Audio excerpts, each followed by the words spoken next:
বর্ষার আগেই জলবন্দী আবাসনবাসী। পশ্চিম বর্ধমান জেলার কাঁকসার গোপালপুর গ্রাম পঞ্চায়েত এলাকার তপবন সিটিতে ভরা গ্রীষ্মেই জলমগ্ন হয়ে পড়েছে বিস্তীর্ণ আবাসন এলাকা। আড়া থেকে বামুনারা যাওয়ার রাস্তায় পাশের একাধিক আবাসনে বর্তমানে হাঁটু সমান জল জমে রয়েছে। ফলে চরম ভোগান্তির মধ্যে পড়েছেন স্থানীয় বাসিন্দা ও ব্যবসায়ীরা। জল পেরিয়েই নিত্যদিন যাতায়াত করতে বাধ্য হচ্ছেন সাধারণ মানুষ।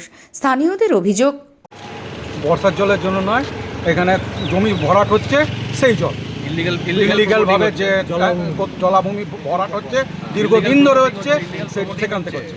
এটা কারা করছে? বিল্ডাররা। আর কি করবে?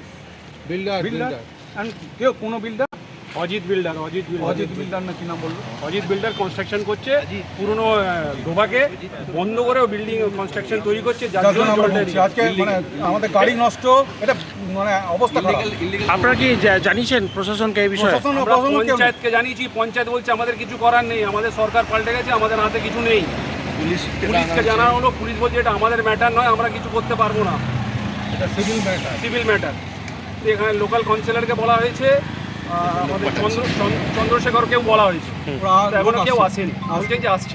হঠাৎ করেই সকালবেলায় এরকম কাণ্ড, মানে রাত্রি থেকে বোধহয় শুরু হয়েছে, টের পাইনি।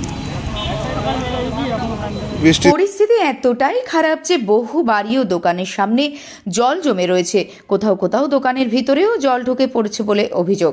প্রশাসন ও পুলিশকে জানানো হলেও এখনো পর্যন্ত কোনো কার্যকরী পদক্ষেপ করা হয়নি। প্রশাসনের উদাসীনতায় ক্ষোভ বাড়ছে এলাকাবাসীর মধ্যে। তাদের আশঙ্কা, দ্রুত ব্যবস্থা না নেওয়া হলে আগামী বর্ষায় পরিস্থিতি আরও ভয়াবহ আকার নিতে পারে।